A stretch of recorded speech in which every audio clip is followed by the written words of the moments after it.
In the heart of Edgefield County, South Carolina, in the year 1846, the land seemed calm, endless cotton fields swaying under the southern sun, framed by oak trees draped with moss. But beneath that tranquil beauty lay stories that would chill the blood of anyone who dared uncover them. Among the many grand plantations that defined the region, the Lambert estate stood apart, vast, prosperous, and admired. To outsiders, it was the image of southern nobility and grace. To those who lived within its shadow, however, it was a place haunted by sins that refused to stay buried. The events that took place there during the winter of 1846 would later be whispered about in secret, a series of discoveries and tragedies, so dark that local officials did everything in their power to erase the evidence. Documents were falsified, witnesses silenced, and entire records of births and deaths quietly rewritten. What truly happened on the Lambert plantation was never meant to be remembered. Yet the soil of Edgefield County remembers, and tonight, so will we. Before we continue, tell me in the comments, where are you watching from?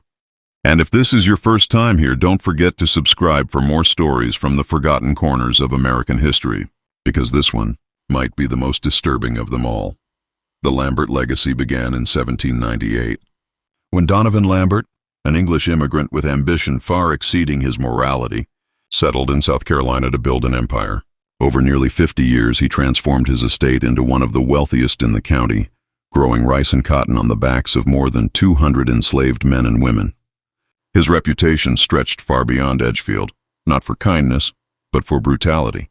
Donovan Lambert ruled with an iron hand and a cold heart, seeing the people who worked his fields not as human beings, but as property. When Donovan died in 1845 at the age of 72, his vast fortune passed to his only legitimate son, Craig Lambert. At 28, Craig was everything his father wasn't: educated, polished, and outwardly progressive. He had studied in the North, returned with modern ideas about efficiency, and promised to manage the plantation with a more enlightened approach. But his changes had little to do with compassion. Craig's reforms were calculated. Healthier workers, he believed, meant greater profits. The Lambert mansion itself was a testament to the family's wealth. An elegant two-story Georgian house, its halls lined with imported European furniture and portraits of stern-faced ancestors. Yet behind those polished doors, another story was waiting to unfold, one that would soon destroy everything the Lamberts had built. It began with a young woman named Lena. She was 19 years old, graceful and sharp-eyed, a domestic slave who worked in the main house. From the moment Craig returned to the plantation, he noticed her. There was something about Lena that set her apart, a quiet dignity that not even chains could erase. He told himself it was admiration, but soon that admiration turned into something far more dangerous. Lena had been part of the Lambert household for most of her life. She had arrived at the plantation when she was only 8 years old, sold by a Charleston trader to the late Donovan Lambert himself. Over the years, she had learned every refined domestic task required in the main house: polishing the silver, managing the linens, preparing formal dinners, always under the watchful eye of Estella Lambert, Craig's mother. Estella was a woman of 58, whose dignity concealed decades of quiet suffering. Having married Donovan at 16, she had endured a loveless marriage with a man who treated both his wife and his slaves with equal cruelty. When he died, Estella felt relief more than grief. She continued to maintain the family's social standing, but for the first time in her life, she could breathe without fear. Craig's return to the plantation brought a new energy into the house. Educated in Boston, he had acquired a certain sophistication, and perhaps a dangerous confidence. His presence seemed to command every room he entered. When his eyes met Lena's for the first time, something stirred in him that he couldn't explain, a fascination that defied both class and law. Their early conversations were innocent, at least in appearance. Craig would ask her about household matters, the arrangement of the dining room, the timing of evening meals, but soon their exchanges began to stretch longer than necessary. He found excuses to linger in the kitchen or the hallway, speaking to her about things far beyond her duties, about books, the weather, even music from the north. Lena was cautious. She understood the risks better than he ever could. A slave's life was built on silence and obedience, and she had no illusions about where she stood. Yet she couldn't deny that Craig's curiosity about her thoughts felt different from the usual condescension of her masters. In her heart, she felt a strange mixture of fear and warmth, emotions that warred within her every time he looked at her. Estella soon noticed. Years of surviving Donovan's household had given her a sharp instinct for danger, and she could see where her son's glances were leading. She tried to intervene discreetly, assigning Lena to tasks farther from the main house, urging Craig to focus on the plantation's affairs, but her efforts were in vain. The young master's fascination had already grown into obsession. By the autumn of 1845, Craig began visiting Lena's quarters under harmless pretenses, checking on household inventories, inspecting work schedules. But those visits quickly lost any sense of formality. Servants began to whisper. They saw the flicker of candlelight in Lena's cabin late at night, and though no one dared to speak aloud, everyone knew what it meant. For Lena, each night was a storm of emotions. She couldn't refuse Craig. To do so would have meant punishment or worse. But she also felt the stirrings of something genuine, something she couldn't name without guilt. In a world where love and ownership were indistinguishable, she had no choice but to surrender to both. What neither of them knew, not yet, was that their forbidden connection was built on a secret that would one day destroy them both. By the winter of 1845, the walls of the Lambert mansion had learned to keep secrets. Each creaking floorboard, each flickering candle bore silent witness to what transpired behind closed doors. Craig's nightly visits to Lena's quarters had become routine, and though he cloaked them in the language of affection, their foundation remained rooted in power. Craig told himself he loved her. In his mind, their meetings were a rebellion against Southern hypocrisy, proof that he was different from his father. He would whisper to Lena about his dreams of freeing her, of moving north together, of raising a family where no one would question their bond. But deep down, his words were built upon delusion, for no matter how progressive he fancied himself, he was still a man of the South, and Lena, in the eyes of the law, was still his property. For Lena, the nights were both a comfort and a curse.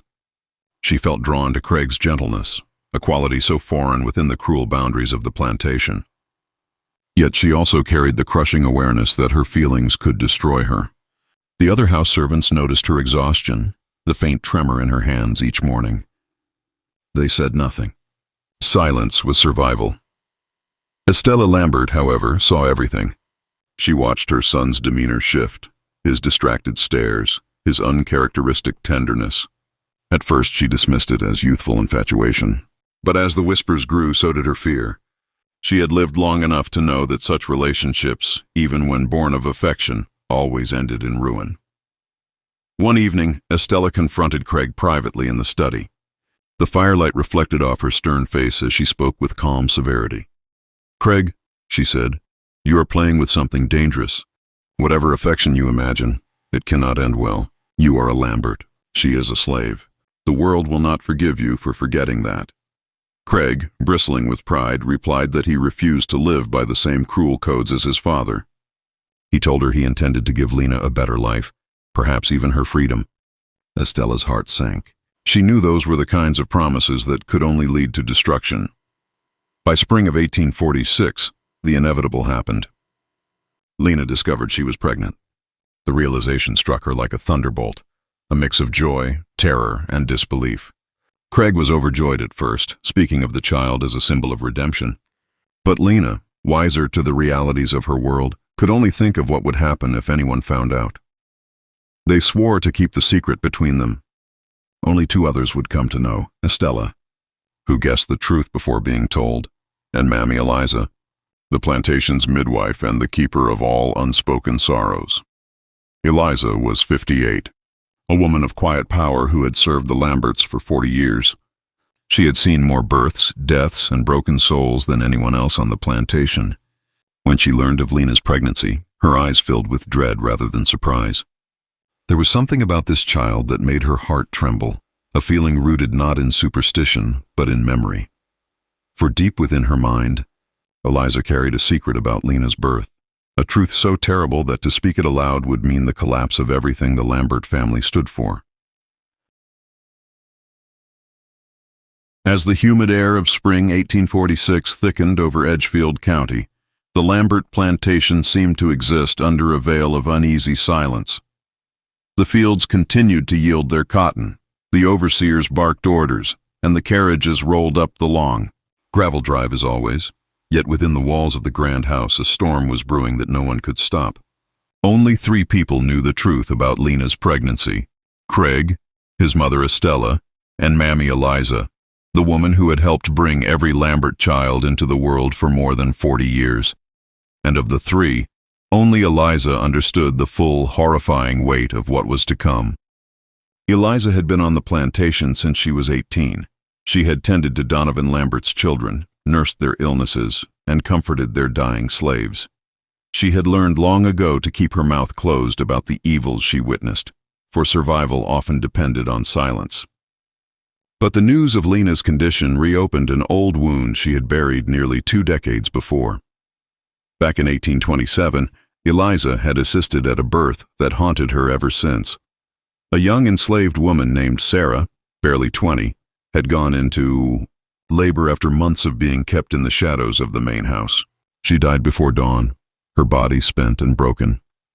The child she left behind was a girl, light-skinned, with features that bore an unmistakable resemblance to Donovan Lambert himself. Eliza had seen it instantly: the eyes, the shape of the jaw, the same faint scar near the temple. She knew without question that Sarah's child was the master's blood. Donovan confirmed it without a word, his cold stare silencing her before she could even speak. A week later, he ordered the baby named Lena and kept in the house as a domestic worker. But by the time Lena turned 8, Donovan's guilt, or perhaps fear of discovery, drove him to make a cruel decision.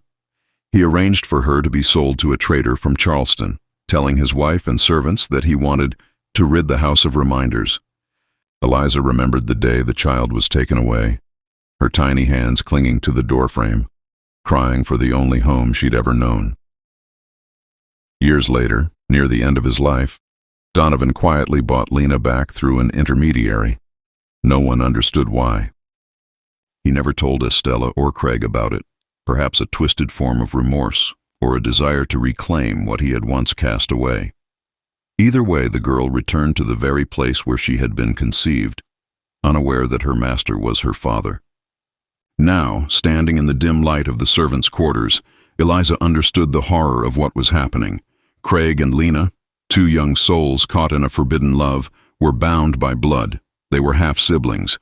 Eliza wrestled with the decision of whether to reveal the truth. If she spoke, she risked her life. If she stayed silent, an innocent child would be born of incest, cursed by the sins of the Lamberts. Night after night, Eliza prayed for guidance, her trembling hands clutching the wooden cross she wore around her neck. But deep down, she already knew what her silence had cost once before, and what it might cost again. By summer of 1846, the Lambert plantation shimmered under the relentless southern heat. The air was thick with the scent of magnolia and damp earth, but beneath the golden light of the fields, something darker pulsed, a growing tension that reached every corner of the estate. Lena's pregnancy, once hidden behind loose garments and quiet routines, could no longer be concealed. Her steps had slowed, her figure rounded. Craig devised a story to explain her condition, that she had fallen ill and required special care in the main house. Few dared to question him, yet among the enslaved workers, whispers multiplied like wildfire. They had seen such situations before, and they knew that when masters blurred the line between ownership and desire, tragedy often followed. Craig, meanwhile, lived in a feverish state of anticipation. He spent long evenings in his study, writing letters to medical men in Charleston and Savannah, seeking guidance on childbirth, health, and the effects of stress on expectant mothers. His tone was clinical, detached, but those who saw him pacing at night understood the truth. He was terrified, though he didn't yet know why. Estella, his mother, moved through the house like a ghost. She avoided the topic altogether, though every glance at Lena made her stomach tighten. She pitied the girl, yet beneath her pity lay resentment, the kind that came from realizing her own son had repeated his father's sins. Still, She told herself that silence was protection, for the Lambert name, for Craig's future, for whatever peace might remain. In the quarters behind the main house, Mammy Eliza watched the situation unfold with the dread of someone who already knew how the story would end. She visited Lena daily, bringing herbal teas, cooling cloths, and soft-spoken comfort. But her eyes carried the weight of 40 years of buried grief. Every time she looked at Lena's swelling belly, she saw the face of the man who had started it all, Donovan Lambert, and the curse that refused to die with him. Lena herself was caught between conflicting worlds. She wanted to believe Craig's promises, his talk of freedom, of a life beyond the borders of Edgefield County. Yet deep within, she sensed the danger that surrounded them. Her dreams were restless, filled with cries she couldn't identify, faces she didn't recognize. Sometimes she awoke in tears, clutching her stomach as though to protect the child from the world outside. In late August, her body began to weaken.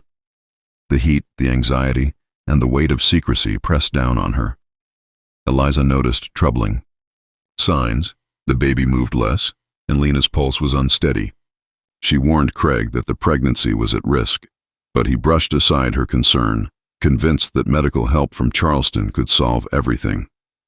Yet even as Craig planned for a bright future, the plantation seemed to shift around him. The servants quieter, the nights longer, and the wind carrying strange sounds through the cypress trees. It was as if the land itself was holding its breath, waiting for the tragedy it knew was coming. On the night of September 18, 1846, a thunderstorm rolled over Edgefield County, splitting the sky in veins of white fire. The air was heavy with rain and the electric hum of something that felt like warning. Inside the Lambert house, all was still, except for one room upstairs, where Lena's cries echoed against the wooden walls. Labor had come suddenly and violently. By midnight, the sheets were soaked through. Mammy Eliza stood at the bedside, her hands steady, her face glistening with sweat, whispering prayers as she worked. A basin of water steamed beside her. Craig paced outside the door, his shirt undone, his hair plastered to his forehead, desperate to help yet too afraid to enter. Each scream that escaped the room tore through him. He pressed his palm to the door, whispering Lena's name, begging her to hold on. From behind the wood, Eliza's voice broke through the noise, hoarse, commanding, the voice of a woman who had brought too many souls into a cruel world. "Stay outside, Mr. Craig," she shouted. "You don't belong in here now." The storm raged harder. The lamps flickered, and then came a silence so complete it felt unnatural. A minute passed, then two. Then, finally, a thin, piercing cry. The baby had come. Craig stumbled into the room, breathless with relief. Lena lay pale and trembling, her eyes closed, her body trembling from exhaustion. In Eliza's arms rested a small, swaddled child, its tiny chest rising and falling with fragile rhythm. Craig reached out, smiling through tears, whispering, "My son." But Eliza didn't hand him the child. Her eyes, filled with horror and disbelief, remained fixed on the newborn's face. "Lord have mercy," she muttered, her voice trembling. No, this can't be." Craig frowned, confused. "What's wrong?" Eliza turned slowly, revealing the infant under the dim light of the oil lamp. The child's skin was as pale as milk, his eyes a startling, unmistakable gray-blue, the same shade as Donovan Lambert's. Craig staggered back. The blood drained from his face. For a moment, he thought the storm outside had stolen the air from the room. Eliza's voice trembled, yet her words cut like a blade. "Donovan's blood runs twice in this house, child. Your father's sins. They've come back again." The truth that she had kept buried for 20 years now stood alive in her arms. Craig understood in an instant what she meant, what his mother must have always suspected, what Lena could never have known.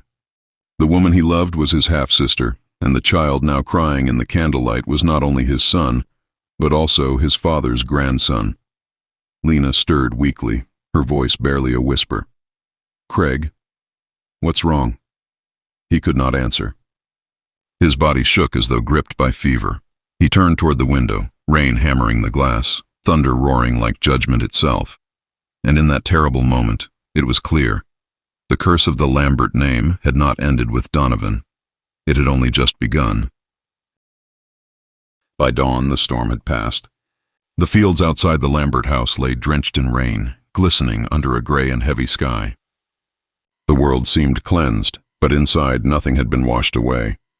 The air was thick with the scent of blood, candle smoke, and something heavier, shame. Lena drifted in and out of consciousness, her skin pale and her breathing shallow. Mammy Eliza sat beside her, whispering psalms, her hands trembling from exhaustion and fear. The baby slept in a cradle made from an old chest drawer, wrapped in linen that had once belonged to Estella Lambert's own children. Craig hadn't moved from the corner of the room since the birth. His eyes were hollow, his mind trapped between disbelief and guilt. He wanted to hold the child, to claim it, but every time he looked at the boy's face, the pale skin, the gray-blue eyes, he saw his father staring back at him from beyond the grave. Downstairs, Estella Lambert stood alone at the dining room table. The house was silent except for the soft creak of the floorboards and the ticking of the grandfather clock. She already knew. She had known since Eliza came down the stairs an hour earlier, her apron stained red, her face pale as linen. Eliza hadn't spoken much, just enough for Estella to understand. The child was white, unmistakably so. Donovan's legacy had returned in a form more monstrous than any ghost. Estella poured herself a glass of sherry, her hand steady despite the storm that raged inside her. She thought of her late husband, of his cruelty, his arrogance, his appetite for control. He had taken what he wanted from the people he owned, believing his sins would vanish with his death. But now his bloodline had twisted upon itself, eating away at the very heart of the family name. When Craig finally came downstairs, his clothes disheveled and his eyes red, Estella didn't speak right away. She simply looked at him, long, cold, and wordless. Then finally, "You've brought his ghost back into this house." Craig's voice broke. "I didn't know, Mother. God, I didn't know." Her hand slammed against the table. "You should have!" she cried. "Do you think sin forgets? Do you think it dies when the body does?" He said nothing. There was nothing to say. Upstairs, Lena's condition worsened. Fever took hold by nightfall. Her body, already weakened, could not recover from the loss of blood and the torment of childbirth. She called for Craig in delirium, her voice soft and distant, sometimes calling him by another name, Donovan, as if some buried memory had awakened inside her dying mind. When her breathing finally slowed, the room grew unbearably still. Mammy Eliza wept quietly, closing Lena's eyes with shaking fingers. The child beside the bed stirred and began to cry, a fragile, lonely sound that seemed to fill the entire house. Craig knelt beside the bed, unable to look away from Lena's still face. He whispered her name once, twice, but she was gone. And in that moment, he understood the curse that his family carried. It wasn't a superstition. It wasn't a haunting. It was inheritance, the blood itself, poisoned long before he was born.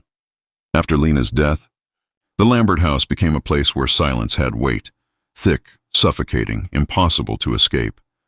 The windows stayed shuttered even during daylight, and the once bustling halls now echoed only with the soft wail of an infant who seemed to cry for more than milk or comfort. It was as if the child himself sensed what he was, a living reminder of everything that should never have been. Craig buried Lena behind the magnolia trees on the western edge of the property, near the same creek where she used to wash the linens. No preacher attended, no hymns were sung. Only Mammy Eliza stood with him, clutching her shawl against the autumn wind. Estella refused to come, saying she would not bless a burial that bore the mark of sin. When the grave was filled, Craig fell to his knees, hands in the dirt, whispering apologies to the woman he had loved, and to the God he no longer believed could forgive him. Eliza placed a hand on his shoulder, but he did not rise. It was as though part of him had been buried with her. Days turned into weeks. Craig stopped going into town. He stopped eating with his mother. He locked himself in the study, surrounded by ledgers, family letters, and his father's old journals. He read them late into the night, searching for something, perhaps an answer, perhaps a way to undo what had been done. In those pages, he discovered truths that hollowed him further. Donovan Lambert had written everything, his confessions, his affairs, even the transaction that brought Lena back to the plantation years after he had sold her away. The entries were cold, almost scientific. One line, written in Donovan's sharp handwriting, stood out like a wound. I sold my sin, and then I bought it back, because some debts cannot be erased, only reclaimed. Craig read the line again and again until the words blurred. The house seemed to grow colder that night. Meanwhile, the child, whom Eliza named Elias, grew stronger, but there was something unsettling about him. His pale eyes followed every movement in the room with unnerving focus, as if he understood the tension that surrounded him. Sometimes he would laugh softly in his cradle for no reason, staring at corners where no one stood. Other times he would cry uncontrollably whenever Craig entered the room, his face twisting in a fear no infant should feel. Estella avoided the child entirely. "He carries the curse," she would mutter. "That's not a baby. That's judgment." But Craig, torn between horror and love, could not let him go. He began to see Elias not as a curse, but as a test, a chance to break the pattern that had destroyed them all. Yet even as he told himself that, a shadow had already begun to creep into his mind. He heard whispers when he passed Lena's room. The smell of her lavender soap lingered, though the bottles had long been emptied. Sometimes late at night, when thunder rolled across the delta again, he would hear her voice, faint, almost kind, calling his name from the nursery. Craig would rise, trembling, step into the dark and whisper back, "Lena." But there was never anyone there, only the sound of the baby's breathing and the echo of a curse that refused to die. By the winter of 1847, the Lambert estate had become a place spoken of in whispers across Edgefield County. Neighbors no longer visited. Field hands avoided looking toward the big house at dusk. Those who passed along the dirt road swore that strange sounds drifted from the upper windows. Cries, laughter, and sometimes the faint hum of a lullaby sung long after midnight. Inside, Craig Lambert was unraveling. Sleep abandoned him. He moved through the house like a restless spirit, his candlelight tracing the faded portraits that lined the walls. His father's face stared back from the oil paintings, stern, confident, unrepentant, a man who had taken without consequence. Craig began speaking to those portraits, sometimes pleading, sometimes raging. "What did you leave me?" he whispered one night. "What kind of blood runs in our veins?" There was no answer, only the soft creak of the floorboards, as if the house itself were breathing. Estella, meanwhile, grew frail and bitter. She spent her days in the parlor, clutching her rosary, praying for her son's soul, though she no longer believed it could be saved. She blamed Eliza for everything, for not speaking sooner, for letting the secret live long enough to ruin them all. But Eliza knew the truth. The curse was not born of silence. It was born of the Lambert men. In the nursery, the child, Elias, had begun to change. His laughter no longer sounded like joy, but something colder, more knowing. He would fix his pale eyes on the window and babble as though speaking to someone unseen. Sometimes, when Eliza entered the room, she felt the air shift, a sudden drop in temperature, a whisper too faint to understand. Craig refused to let anyone else near the boy. He dismissed the wet nurse, stopped Eliza from entering without permission, and spent hours alone in the nursery. He spoke softly to Elias, telling him stories of redemption and legacy, of how he would make the Lambert name pure again. But the words soon twisted into madness. "You'll fix what your mother broke," he whispered. "You'll make this right. You're not cursed. You're chosen." The servants began to leave one by one. By February, only Eliza remained, bound by loyalty or guilt. She wasn't sure which anymore. She watched Craig grow thinner, his eyes sunken, his voice quieter. He had stopped eating, stopped shaving. He wore the same black coat every day, his father's old coat, as if he were becoming the ghost that haunted him. Then came the night of the fire. It started, they said, in the nursery, a flicker of light behind the curtains, the sound of shattering glass. By the time Eliza reached the stairs, smoke was already pouring down the hall. She screamed for Craig, for the baby, for anyone who could hear. Some claimed they saw Craig standing at the window, the child in his arms, his face calm and almost peaceful. Others said he was laughing, the same laugh his father had once been known for. When the flames finally died, the house was gone. Only the magnolia trees survived, their blossoms blackened by ash.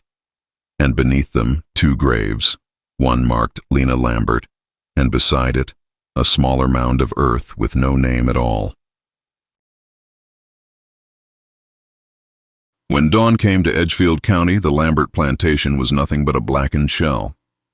The fire that had devoured the great house burned through the night, lighting the horizon for miles. Neighbors arrived too late to save anyone. The flames had done their work with cruel precision.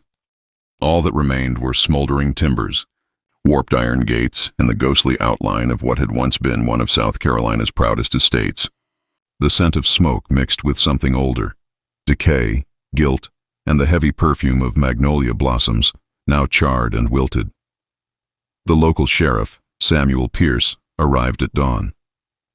He found Mammy Eliza sitting at the edge of the ruins, her hands blackened with soot, her eyes staring into nothing.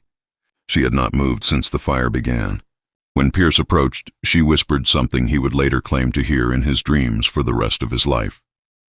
The fire didn't take them. It freed them. Inside the wreckage, 2 bodies were discovered.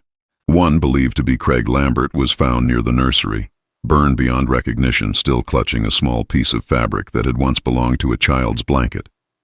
The second was smaller, fragile, barely identifiable. The coroner concluded it was the body of the infant, Eliza Lambert. Lena's grave, however, remained untouched. Some said the fire avoided her resting place entirely, as though the earth itself refused to disturb her sleep. In the following weeks, word of the tragedy spread across the county. But official reports were vague. Sheriff Pierce wrote only that a fire of accidental origin consumed the Lambert estate, resulting in total loss of life. There was no mention of the child's deformities, no reference to the rumors of incest, and no record of what Eliza had confessed to Estella. The documents were sealed, but stories have a way of surviving where truth cannot. Locals began to speak of strange lights glowing where the mansion once stood, pale flickers moving between the magnolias, accompanied by the sound of a baby crying.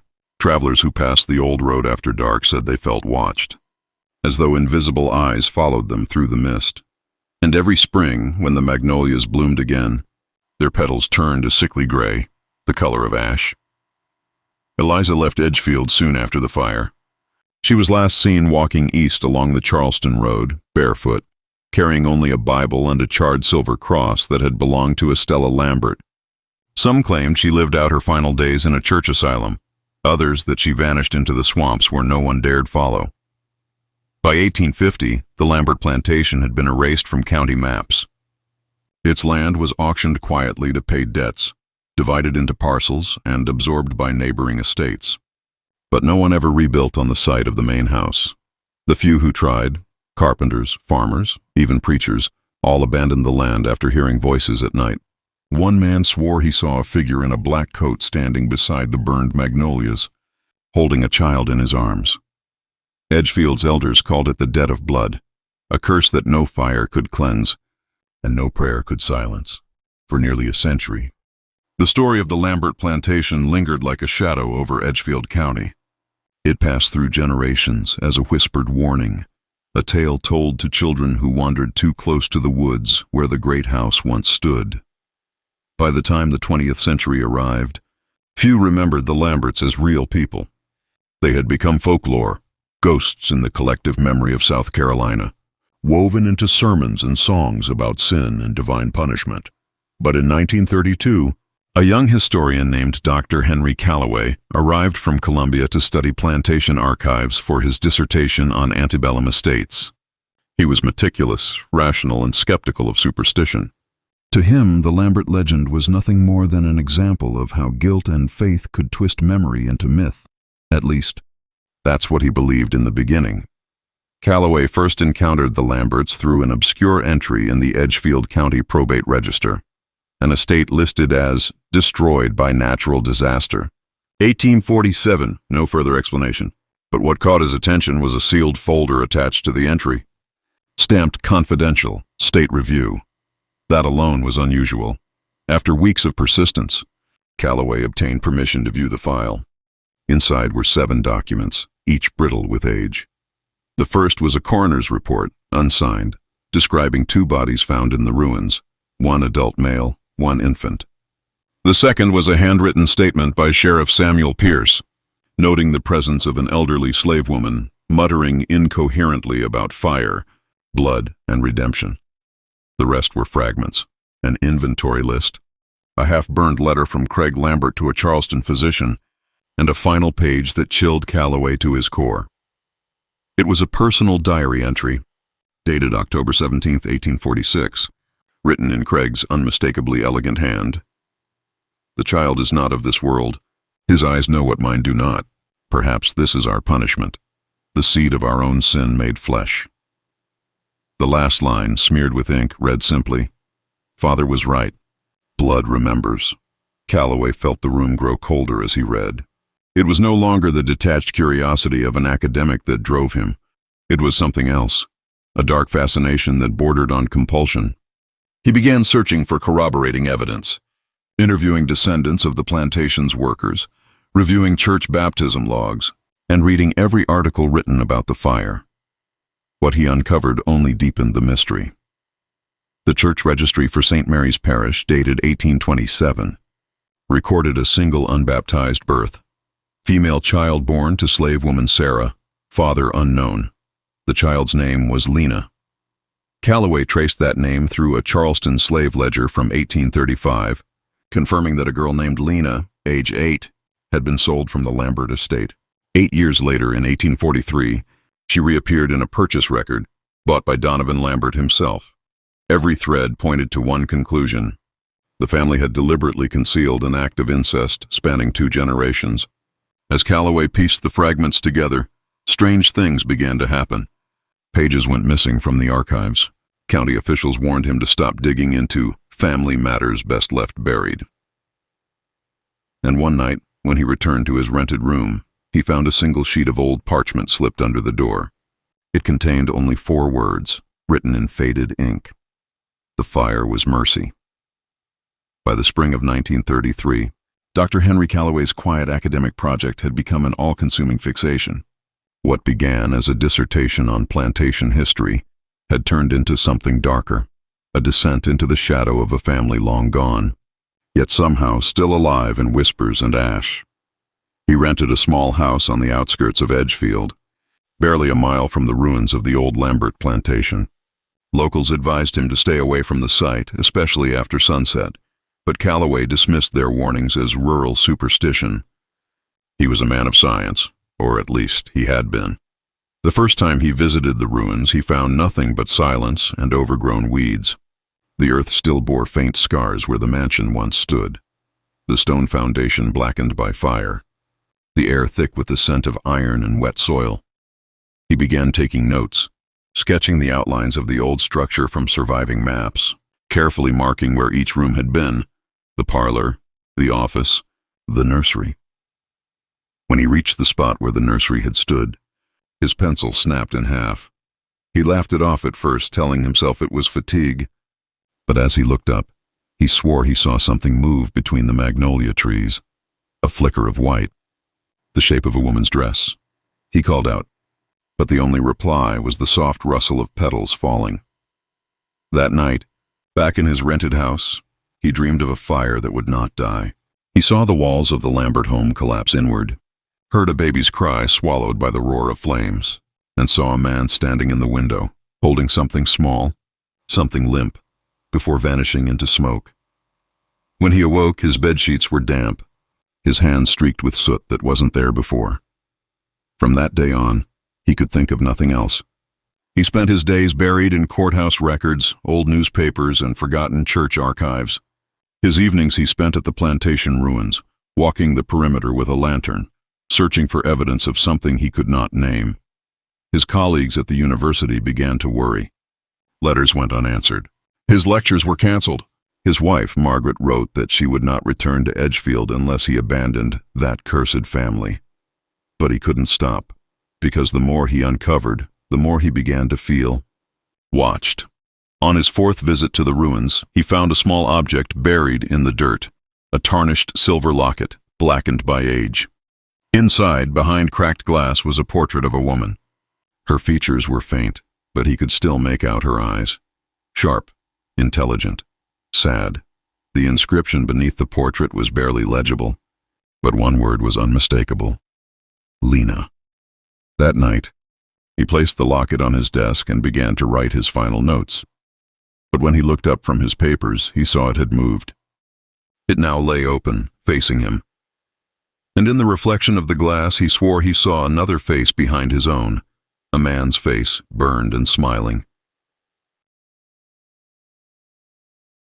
By autumn of 1933, Dr. Henry Calloway was no longer the man who had first arrived in Edgefield with notebooks and reason. The locals avoided him now. They said he walked the old Lambert property at night, whispering to the wind, carrying a lantern that never seemed to go out, no matter how strong the rain fell. In the beginning, he had been searching for facts. Now, he was listening for voices. He had stopped sending reports to the university months ago. His colleagues assumed he'd abandoned his research, but Calloway's journal, later found in the ashes of his house, told a different story. Its final entries were written in frantic, uneven handwriting filled with strange diagrams, biblical references, and sketches of a burned house surrounded by magnolias. One passage read, "It's not a haunting, it's inheritance. The blood remembers what the body forgets."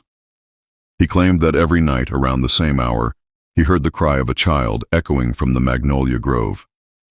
Sometimes, he said, he saw lights, small, flickering, like lanterns moving between the trees. But when he approached, the lights vanished, and the air smelled of smoke and roses. Neighbors who lived miles away began to complain of waking to the scent of burning wood, always drifting from the direction of the old Lambert plantation. Then, one evening in late October, a farmer named Eliza Carter saw a strange glow rising over the ridge. He later told police it looked like the sky itself had caught fire. When they arrived at Calloway's cabin, they found the windows shattered and the door torn from its hinges. The walls were covered in writing, phrases scrawled in charcoal, repeating over and over. Blood remembers, fire redeems, the child is the key.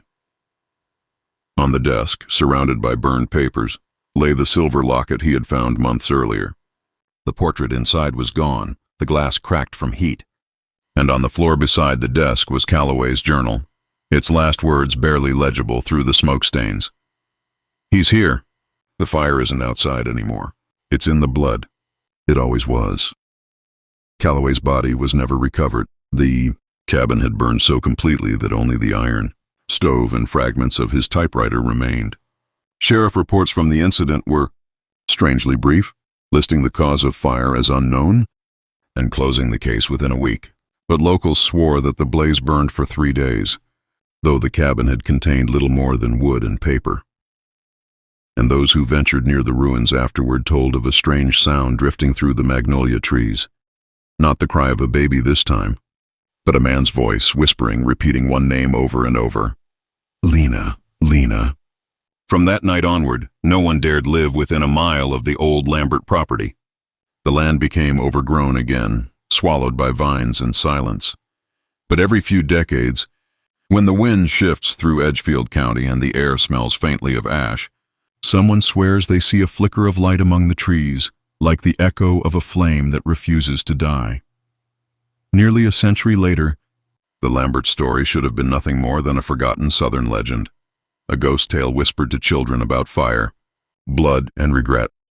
But in 2009, the earth gave up something it had held for generations. A team of restoration archaeologists, hired to clear overgrown farmland near Edgefield County, stumbled upon a foundation made of scorched brick.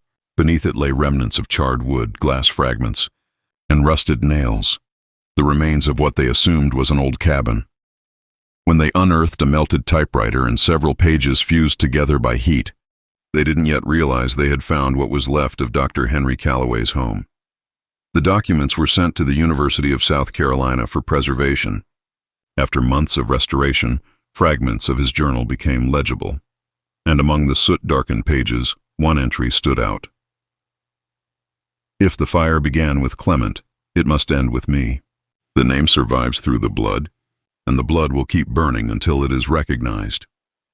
Archivists initially dismissed it as the ramblings of a man driven mad by isolation. But the next discovery changed everything. In a small rusted lockbox, buried several feet beneath the cabin's remains, they found a second locket, identical to the one Calloway had described in his notes. This one, however, contained no portrait. Instead, it held a folded scrap of paper, still legible despite the decades. Written in elegant 19th century ink was a single line. "Forgive him. He didn't know the child lived." The handwriting matched samples from Lena Lambert, Clement's wife.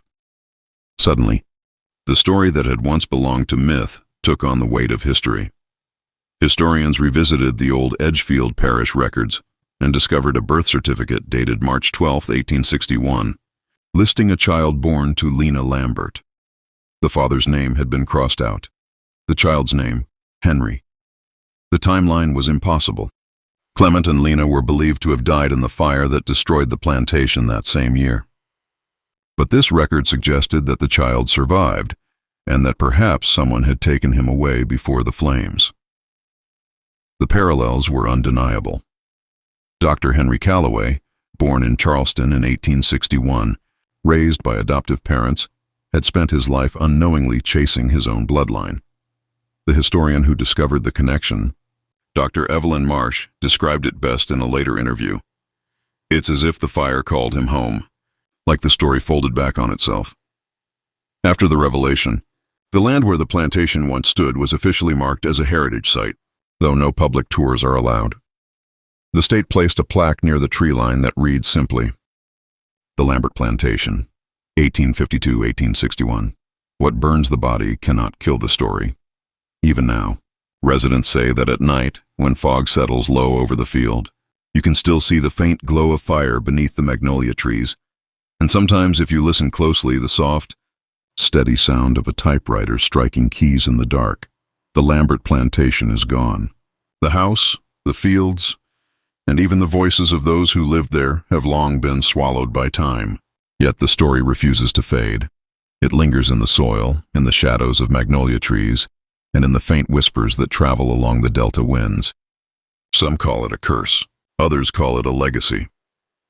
What happened at Edgefield County in the mid-19th century is more than a tale of fire, deceit, and forbidden love. It is a story of bloodlines that cannot be severed, of secrets so deep they echo through generations, and of truths that, no matter how carefully buried, insist on resurfacing. Even today, descendants of the Lambert estate, though unaware of the full story, speak of unusual phenomena, children born with strange features, sudden illnesses, and an inexplicable fascination with fire. Historians and archivists who study the documents left behind describe an unsettling pattern, as though the family's actions in 1846 created a ripple that continues to affect those tied to the land and the name. Dr. Henry Calloway's obsession illustrates the peril of seeking answers in a place where history itself is tainted. By attempting to unravel the Lambert legacy, he became a vessel for the same madness that claimed Craig Lambert a century before.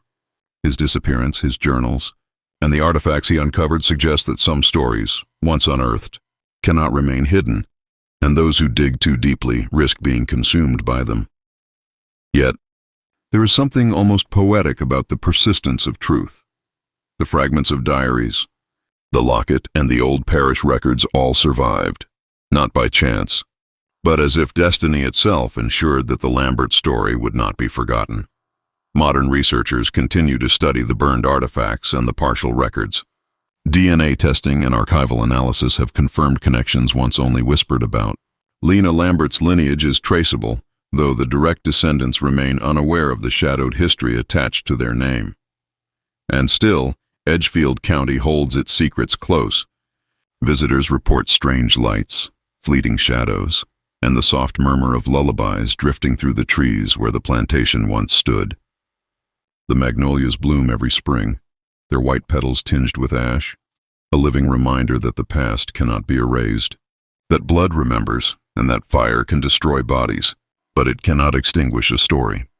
The Lambert family's tragedy, once hidden behind carefully altered documents and silenced witnesses, now endures as a cautionary tale, a narrative of forbidden love, of innocence destroyed, and of secrets that rise again when the world believes they are buried. As we leave the Delta, the air heavy with memory and the faint scent of burned magnolia, we are reminded that some histories are not only recorded in ink or stone, they are etched into the land itself, carried in whispers, and felt in the quiet moments when the night wind stirs the leaves. The Lambert curse is not just a story of the past. It is a reminder that the sins of our ancestors have a way of returning, and that the truth, no matter how deeply buried, will always find its way back into the light.